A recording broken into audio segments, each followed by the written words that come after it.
যাদের জন্য এত কিছু করছেন, এক সময় হয়তোবা আপনার গুরুত্ব থাকবে না। বাস্তবতা, কলেজের অধ্যাপক বৃদ্ধাশ্রমে ময়নাকুটি রংপুরের ঘটনা কয়েকদিন আগে এটা ঘটেছে। একটা মাত্র সন্তানকে তার মা বলেছে বাজার করে নিয়ে আসো, তোমার বাবার শরীরটা ভালো না, বৃদ্ধ হয়ে গেছে।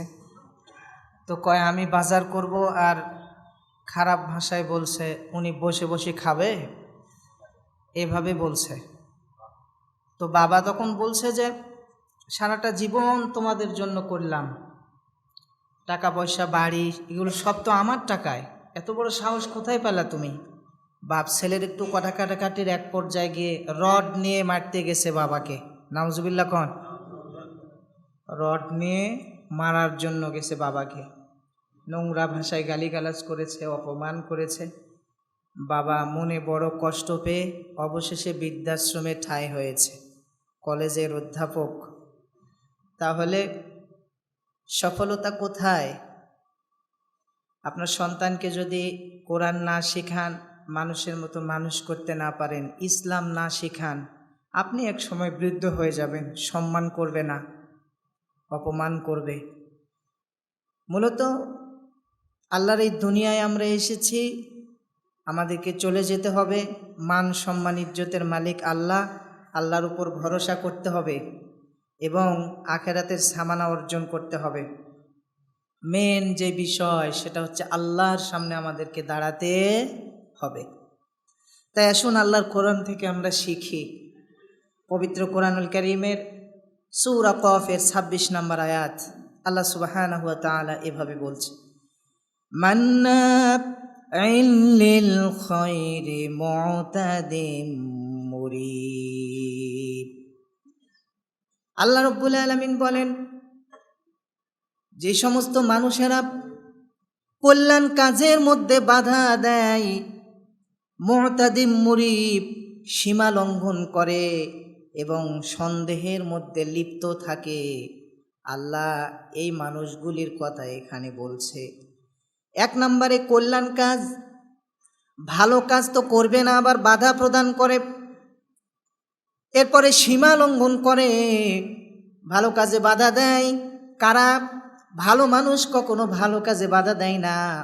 ভালো মানুষ চায় ভালো কাজ আরও হতে থাকুক, ঠিক কিনা বলেন? কিন্তু কিছু মানুষ আছে বাধা দেয়। দেখবেন সুন্দর একটা রাস্তা আসতেছে, এই রাস্তা যদি হয় তাহলে প্রায় 100 পরিবার সুবিধা পাবে ওই রাস্তা থেকে। কিন্তু ওখানে একজন ঘাট তেড়া বলে নাকি, ঘাট তেড়া দাঁড়ায় গেছে, অথবা মাথা মোটা বেশি বোঝে, ও আর জায়গা দেবে না, যার কারণে সরকারি কাজও বাধাপ্রাপ্ত হয়ে যায়, আর রাস্তা হয় না। তো ওই মানুষগুলি হতভাগা, যারা ভালো কাজে কি দেয়? বাধা দেয়, হতে দেয় না। আল্লাহ এখানে এটাই বলছে যে ভালো কাজে বাধা দেয়, সীমা লঙ্ঘন করে ফেলে। শুধু বাধা দেয় তা নয়, ভাইয়ে ভাইয়ে কি রক্তের সম্পর্ক, ভালো সম্পর্ক, কিন্তু এখন এসে জমি ভাগ করে একটু জায়গা ছাড়তে রাজি হয় না, ঠিক কিনা বলেন? জায়গা ছাড়বে না। আরে ভাই তোমারই তো ভাই, কয় না ছাড়বো না। এত কঠিন হলো কোথায় থেকে? ঘরে আবার ম্যাজিস্ট্রেট বসা আসে, ঠিক কিনা বলেন? ওই ঘরের ম্যাজিস্ট্রেট অনেক সময় মাথা খারাপ করে দেয়। এই ধরনের কাজে যারা স্বামীকে কনভার্ট করে, ডাইভার্ট করে, উল্টা পাল্টা বোঝায়া রক্তের সম্পর্কের মধ্যে যারা বিচ্ছেদ ঘটায়, অশান্তি সৃষ্টি করে, এদের আল্লাহর জান্নাতে ঠিকানা হবে না, পরিবারের বরকত পর্যন্ত নষ্ট হয়ে যাবে। এই জন্য কখনো এই ধরনের কাজ করা যাবে না। আল্লাহ বলছে যে এরা ভালো কাজে বাধা দেয় এবং সীমা লঙ্ঘন করে ফেলে। দরকার হলে পুলিশ নিয়ে আসবো, মাস্তান ভাড়া করে নিয়ে আসবো, জায়গা ছাড়বো না, ঠিক কিনা বলেন? রাস্তা হতে দিব না, না হয় না হোক, সবার যাওয়া আসা বন্ধ হয়ে যাক, কিন্তু রাস্তার কাজ হবে না। কিন্তু হঠাৎ দেখা গেল তারই যাওয়া আসার প্রয়োজন ছিল, তারই বিপদের মুখোমুখি হতে হলো তাকেই। এই জন্য এই ধরনের কাজ করা যাবে না, আল্লাহ নিষেধ করেছেন। সীমা লঙ্ঘন করা যাবে না। কল্যাণে যারা বাধা দেয়, সীমা লঙ্ঘন করে, একমাত্র কারণ হলো তারা সবসময় সন্দেহের মধ্যে পড়ে। সন্দেহ করে, মনের মধ্যে কুমন্ত্রণা, সন্দেহ, যে কেন দিব, দিলে এই হবে সেই হবে, আমার অনেক জমি চলে যাবে, আমার অনেক বড় ক্ষতি হয়ে যাবে। কিন্তু এটা সে ভাবে না যে আমি জনকল্যাণমূলক কাজ করলাম, আমার একটু সম্পত্তির জন্য, আমার একটু ছাড় দেওয়ার জন্য মানুষগুলো উপকার পাবে, এটা আমার করা উচিত। We should work for the welfare of humanity, মানবতার কল্যাণে কাজ করা উচিত, সেইটা সে ভুলে যায়, যেটা বিশ্বনবী মুহাম্মদুর রাসূলুল্লাহ সাল্লাল্লাহু আলাইহি সাল্লাম সারাটি জীবন করেছেন, আমাদেরকে শিক্ষাও দিয়ে গেছেন। এজন্য এই ধরনের কাজ আমাদের করা যাবে না। তাফহিমুল কোরআনের মধ্যে মাওলানা মওদুদী রহমতুল্লাহি আলাইহি এই আয়াতের ব্যাখ্যায় কত সুন্দর বর্ণনা করছে। দেখেন, যারা কল্যাণকে বাধা দেয়, সীমা লঙ্ঘন করে, দ্বীনের ব্যাপারে সন্দেহের মধ্যে থাকে, তাদেরকে আল্লাহ রাব্বুল আলামিন শাস্তির আওতায় নিয়ে আসবেন, তাদেরকে শাস্তি দিবেন। কেমন শাস্তি দিবেন দেখেন, ব্যাখ্যা করা হয়েছে। দুনিয়াতে তারা মানুষের কাছে ঘৃণিত হয়ে যাবে। আয়াতের ব্যাখ্যার দিকে আপনি খেয়াল করেন, ওই মানুষগুলি কিন্তু ঘৃণার পাত্র হয়ে যায়। অন্যায় করার কারণে, ভালো কাজে বাধা দেওয়ার কারণে মানুষের কাছে ঘৃণিত হয়ে যায়। যদিও নিজের ভাই হয়, নিজের ভাই হলেও আরেক ভাইয়ের কাছে এত ঘৃণিত হয়ে যায়। এতদিন কত ভালো সম্পর্ক ছিল, ভালো, দুইজনের মধ্যে, তিন ভাইয়ের মধ্যে আন্ডারস্ট্যান্ডিং ছিল, কিন্তু আজকে এই ধরনের কাজ করার কারণে তারা ঘৃণিত হয়ে যাবে, একে অপরের সঙ্গে সম্পর্ক নষ্ট হয়ে যাবে। অন্তরের মধ্যে যে অস্থিরতা, সন্দেহ, এই সন্দেহ দিন দিন আরো বেশি বেড়ে যাবে। এটা দুনিয়াতে হবে। আখেরাতে কি হবে দেখেন, আখেরাতে তাদের জন্য আল্লাহ রাব্বুল আলামিন ওই সমস্ত মানুষদের জন্য জাহান্নাম নির্ধারণ করেছেন, জাহান্নামের মধ্যে নিক্ষেপ করবে। কি লাভ হলো? দুনিয়াতে ভালো কাজে বাধা দিয়া সীমা লঙ্ঘন করে জাহান্নামী হওয়া লাগবে, উপায় নাই, উপায় নাই। তারা কল্যাণে বাধা দেওয়ার কারণে, অন্যের হক নষ্ট করার কারণে তাদের নেকি অন্যদেরকে দিয়ে দেওয়া লাগবে, নাউজুবিল্লাহ। নেকিগুলো কিয়ামতের দিনে দিয়ে দেওয়া লাগবে অন্যদেরকে। অন্যের হক নষ্ট করেছে, আপনি কাউকে কষ্ট দিয়েছেন, আপনি অযথা একজনকে সন্দেহ করেছেন, আপনার অন্তরের মধ্যে রোগ আছে, সন্দেহের রোগ, যে যা বলে ওটাই আপনি বিশ্বাস করেন। কেন বিশ্বাস করলেন? ইসলাম তো এটা বলে না। যাচাই বাছাই করেই আপনি ওটা বিশ্বাস করেন। এই সন্দেহ করে এখন ওই মানুষটার সম্পর্কে আপনি খারাপ ধারণা করলেন, মিথ্যা রটালেন, সীমা লঙ্ঘন করলেন। এই সীমা লঙ্ঘন করার কারণে, লোকটাকে কষ্ট দেওয়ার কারণে আল্লাহ আপনাকে মাফ করবেন, ঠিক আছে, তওবা করবেন, কিন্তু ওই বান্দার কাছেও আপনাকে মাপ নিতে হবে। কারণ আপনার কারণে সে কষ্ট পেয়েছে, আপনি তার অন্তরে আঘাত দিয়েছেন, কষ্ট দিয়েছেন, আপনাকে তার কাছে মাপ চেয়ে নিতে হবে। যদি মাপ চেয়ে না নিতে পারেন, তাহলে কিয়ামতের দিনে আপনার নেকি তাকে দিয়ে আপনাকে জাহান্নামে যাওয়া লাগবে।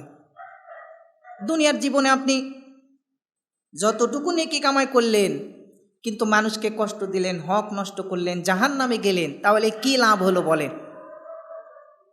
আর এই ব্যাপারে আল্লাহর কাছে ওই বান্দা কোনো অজুহাত দাঁড় করাইতে পারবে না। কিয়ামতের দিনে কোনো অজুহাত দাঁড় করাইতে পারবে না, আল্লাহ তার কোনো অজুহাত শুনবেন না। আল্লাহ রাব্বুল আলামিন কোরআনে হাকিমের মধ্যে এই ব্যাপারে বললেন, সূরা নিসা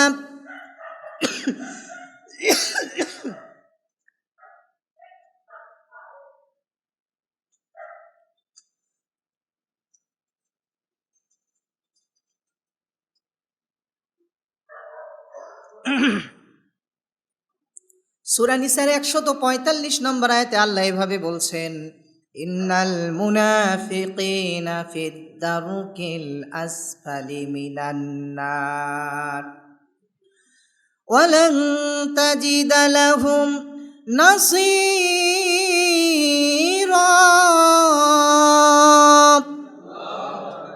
আল্লাহ বললেন এই অন্তরের রোগওয়ালা মানুষগুলি যারা সন্দেহ পোষণ করে, মানুষদেরকে ছোট করে, এই সন্দেহ পোষণ করা মানুষগুলি নিশ্চয় এরা মুনাফিক, আগুনের সবচাইতে নিচের স্তরে থাকবে।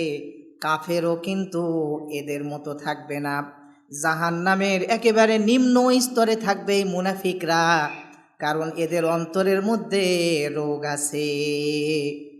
হাদিস শরীফে এসেছে, আল্লাহ নবী বলেছেন, যে তার সম্পদের জাকাত আটকে রাখে।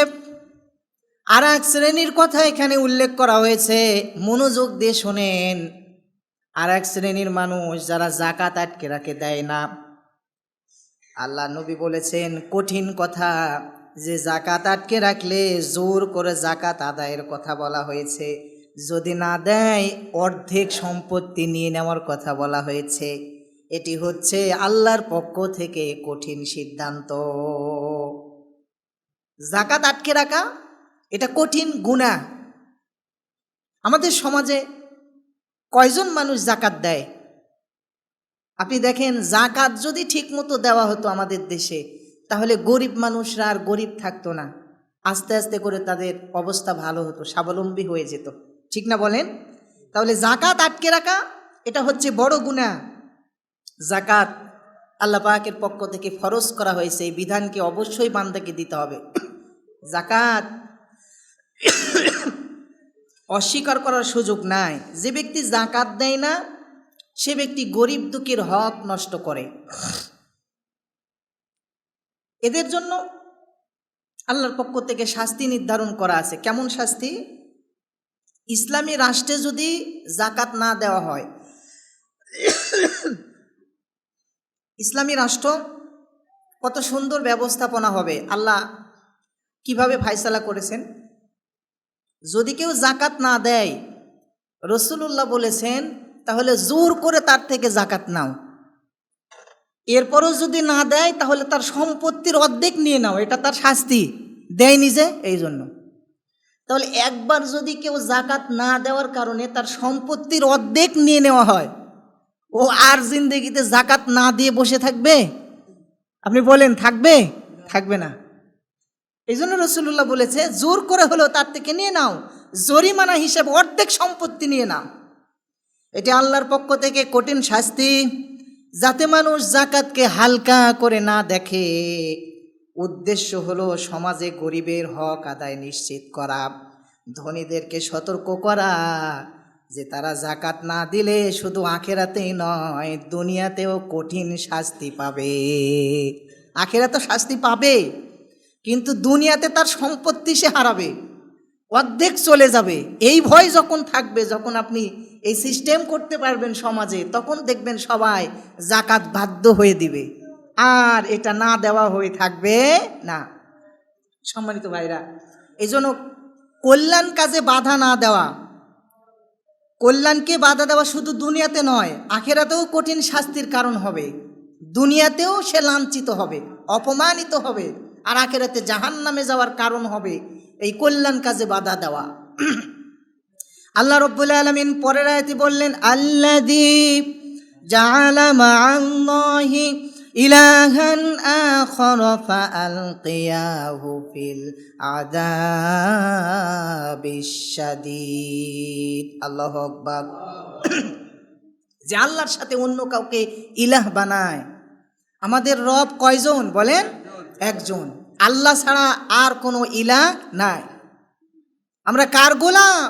আল্লাহ। আল্লাহর গোলামি করব, আল্লাহর বিধান মানব, কারো কাছে আমরা মাথা নত করব না। মুসলিম বীরের জাতি, কখনো কারে কাছে মাথা নত করতে জানে না, শুধু আল্লাহর কাছে মাথা নত করবে। মুসলিম আল্লাহর কোরআন থেকে এই শিক্ষাই পায়। এই জন্য আল্লাহ বললেন, আল্লাহর সাথে অন্য কাউকে ইলাহ যারা বানিয়েছে তাদের কঠিন শাস্তিতে নিক্ষেপ করা হবে। ফালকিয়াহু ফিল আযাবিশ শাদীদ। যারা আল্লাহর সঙ্গে অন্য কাউকে ইলাহ বানিয়েছে, আল্লাহকেও সিজদা দেয়, আবার মাজারে গিয়ে পীর বাবাকেও সিজদা দেয়, যখন যেখানে যায় তখন সেই রকম। আবার কখনো নেতা হয়ে হিন্দুর মন্দিরে গেছে, মাথায় সিঁদুর দিয়ে দিচ্ছে, চুপ করে দাঁড়ায় আছে। এটা হয় কিনা বলেন? এটা দুঃখজনক। ঠিক আছে, আপনি দায়িত্বশীল, আল্লাহ আপনাকে কবুল করেছে, আপনি ওটা দেখেন, তদারকি করে চলে আসেন। কিন্তু ওখানে গিয়ে সিঁদুর মাখে আবার ওখানে পূজাও শুরু করে দিলেন, এটা করলে তো আপনার সঙ্গে যায় না। আপনি মুসলিম, আপনার সঙ্গে এটা যায় না। এই জন্য শিরিক করা যাবে না কোনোভাবে। শিরিকের মধ্যে যদি কোনো বান্দা লিপ্ত হয়ে যায়, সে যে কেউ হোক, তার জন্য জাহান্নামের শাস্তি, জাহান্নামের মধ্যে নিক্ষেপ করা হবে। আলকিয়া, নিক্ষেপ করা হবে, ফিল আযাবি শাদীদ, কঠিন শাস্তির মধ্যে তাকে নিক্ষেপ করা হবে। তাফসিরে তাবারিতে এসেছে, শিরিককারীরা কিয়ামতের দিনে কঠিন শাস্তি ভোগ করবে।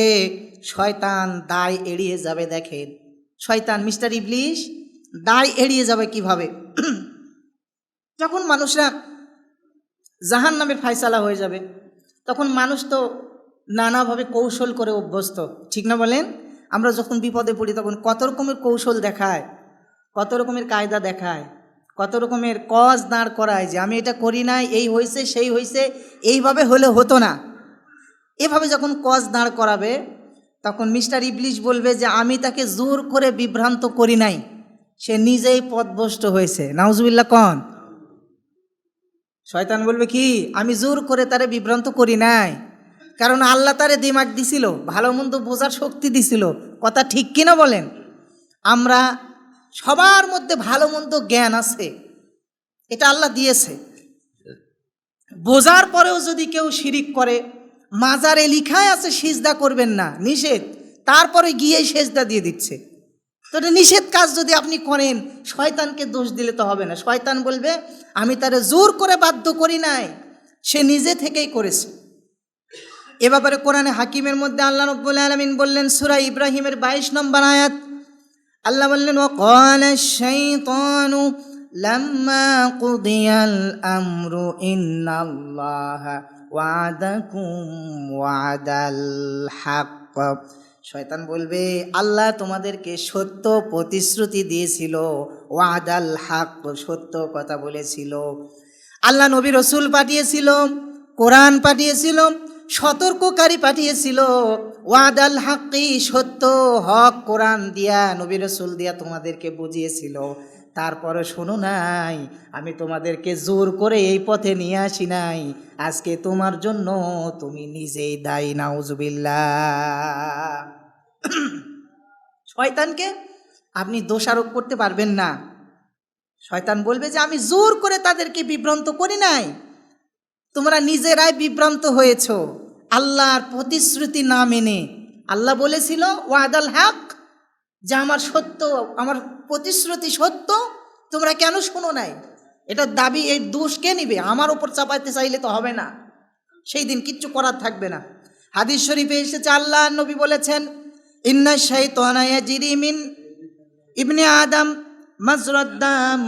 আল্লাহ নবী বলেছেন, রাসূলুল্লাহ সাল্লাল্লাহু আলাইহি সাল্লাম কি বলেন দেখেন, শয়তান মানুষের শরীরে রক্তের মতো প্রবাহিত হয়। কি সমস্যা? ও, ফ্যানগুলো বন্ধ করা উচিত না? সব ফ্যানগুলো বন্ধ করে দেন, এসি তো মোটামুটি ভালো ঠান্ডা আছে। আচ্ছা জি, আমরা শুনি। তাহলে নবীজি বলেছেন শয়তান মানুষের শরীরে রক্তের মতো প্রবাহিত হয়। আপনি নামাজে দাঁড়াচ্ছেন, চুলকাচ্ছেন, আপনি ভালো কোনো কাজ করছেন, দেখেন মন কোথায় চলে গেছে। এগুলো তো শয়তানি ধোঁকা। শয়তান সব দিক দিয়ে আপনাকে ধোঁকা দিবে, আপনাকে সৎপথ থেকে নিয়ে যাবে, আপনাকে কুমন্ত্রণা দিবে। এগুলো এমনি এমনি হয় না। হাদিসের ব্যাখ্যার দিকে লক্ষ্য করেন, শয়তান প্রভাব সর্বত্র ছড়িয়ে থাকে। যেমন রক্ত মানুষের শরীরের প্রতিটি অঙ্গ প্রত্যঙ্গে যেভাবে ছড়িয়ে থাকে, রক্ত আমাদের শরীরের প্রত্যেকটা জায়গায় অঙ্গে প্রত্যঙ্গের মধ্যে যেভাবে রক্ত ছড়িয়ে থাকে, ঠিক তেমনি শয়তান মানুষের মনে, শরীরে প্রভাব বিস্তার করে। নাউজুবিল্লাহ কন। শয়তান আমাদেরকে সব সময় ধোঁকা দেওয়ার চেষ্টা করে। ও চায় না যে আমরা জান্নাতে যাই, আমরা ভালো কাজ করি। ধোঁকা দিয়ে সব সময় আমাদেরকে বোকা বানানোর চেষ্টা করে। অর্থাৎ মানুষের চিন্তা, অনুভূতি ও কাজকে প্রভাবিত করার চেষ্টা শয়তান সব সময় করে। এটাই হলো শয়তানের মেন ডিউটি, আমাদেরকে ধোঁকা দিয়ে জাহান্নামে কিভাবে নিয়ে যাবে। সম্মানিত ভাইরা, তাহলে শয়তান আমাদেরকে চায় না যে আমরা কখনো ভালো কাজ করে জান্নাতে যাই।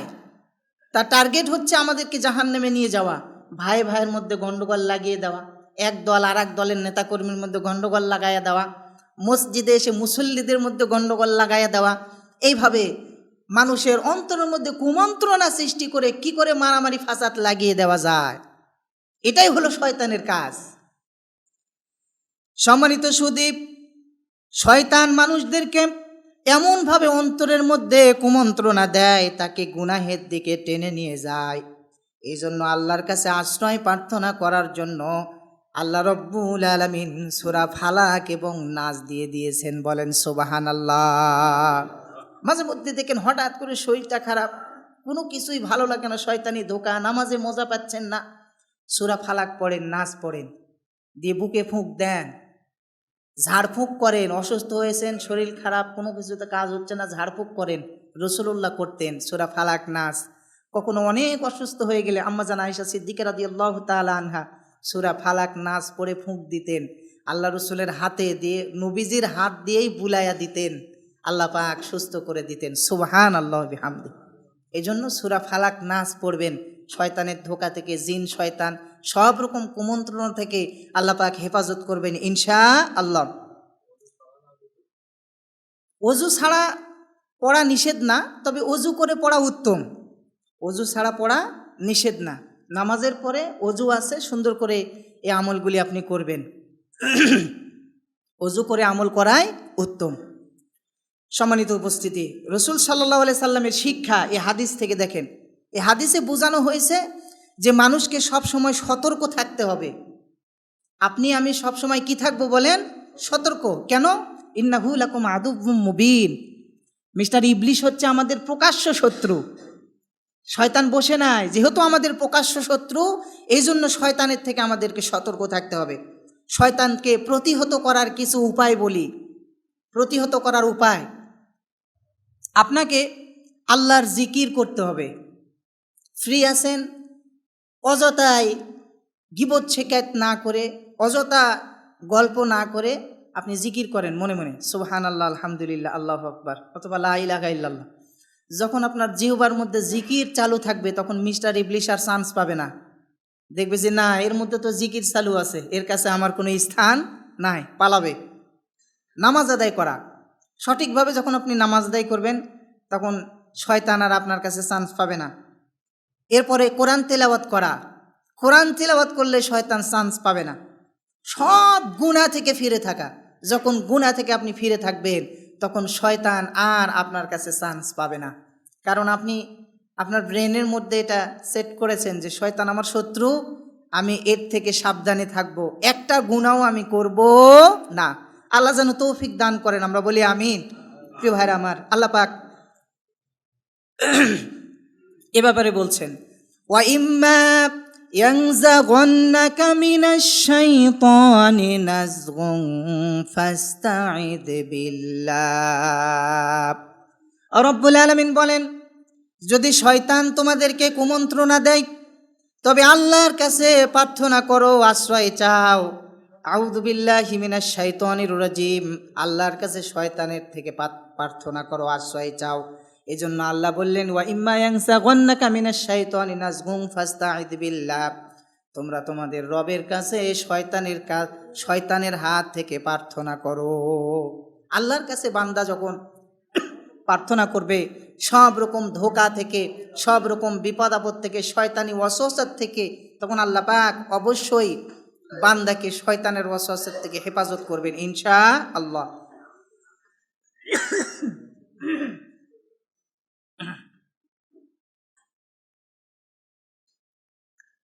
প্রিয় উপস্থিতি,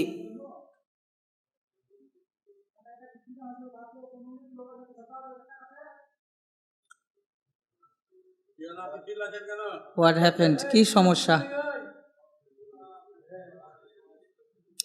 আচ্ছা, যদি গ্যাস হয়ে যায় মাঝখানে একটা দেওয়া যায় নাকি? গ্যাস হয়নি? আচ্ছা, অসুবিধা হচ্ছে?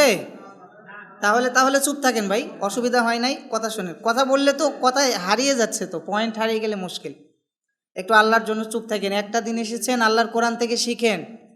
সরাসরি কোরআন থেকে কথা বলতেছি, একটু গুরুত্ব দিয়ে শোনেন, ঘুমায় পড়েন না। কি আবার দেখতেছে হুজুর তো একেবারে শুধু তাফসিরই করে যাচ্ছে, আমি একটু ঘুমায় নেই। তো আমি কোরআন থেকে এই মূল্যবান কথাগুলো বলেই কি হচ্ছে, আপনি যদি ঘুমে যান। একটু এদিক সেদিক দেখে আউযুবিল্লাহ পড়ে নেন, শয়তানকে তাড়ান। এই যে এই গুরুত্বপূর্ণ কথাগুলি, এগুলো শয়তান চাইবে না যে আপনি শোনেন, কারণ শয়তানকে তাড়ানোরই পয়েন্ট বলা হচ্ছে। সুতরাং শয়তান মানুষের ঘুমের খুব কাছে থাকে, মানুষের খুব কাছে থাকে, দূরে নয়। তাই সর্বদা সতর্ক থাকতে হবে শয়তানের কাছ থেকে। আল্লাহর জিকির ইবাদত বন্দেগীর মধ্যে থাকতে হবে। আর জিকির যখন মুখের মধ্যে চালু থাকবে, শয়তান কিন্তু আর ধোঁকা দিতে পারবে না। মানুষের মধ্যে সন্দেহ তৈরি করে দেয় অহংকার, হিংসা, এই জিনিসগুলো শয়তানের প্রবেশদ্বার। আপনি চিন্তা করেন শয়তানের প্রবেশদ্বার কি? শয়তানের প্রবেশদ্বারের মধ্যে 1 নম্বর হচ্ছে সন্দেহ, 2 নম্বর অহংকার, 3 নম্বর হিংসা। এই জিনিসগুলা দিয়েই শয়তান ঢোকে। এগুলো যখন অন্তরে হয়েছে, মানে আপনি বুঝে নেবেন মিস্টার ইবলিশ ঢুকে গেছে। এবার আপনারে ধরছে, এমন ধরা ধরবে, ওই অহংকার আরও বাড়াইয়া দিবে। কিসের অহংকার? অহংকার করার আছে কি আমাদের?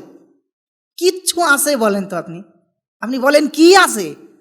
কোটি কোটি টাকার মালিক, রক্তের মধ্যে এমন ক্যান্সার ধরা পড়েছে, এই কোটি টাকা দিয়ে কোনো কামই হবে না, কোনো চিকিৎসা নাই। ডাক্তার বলে দিচ্ছে কয়দিন, 3 মাস, এরপরে দুনিয়া থেকে চলে যাওয়া লাগবে। আপনি বুঝছেন?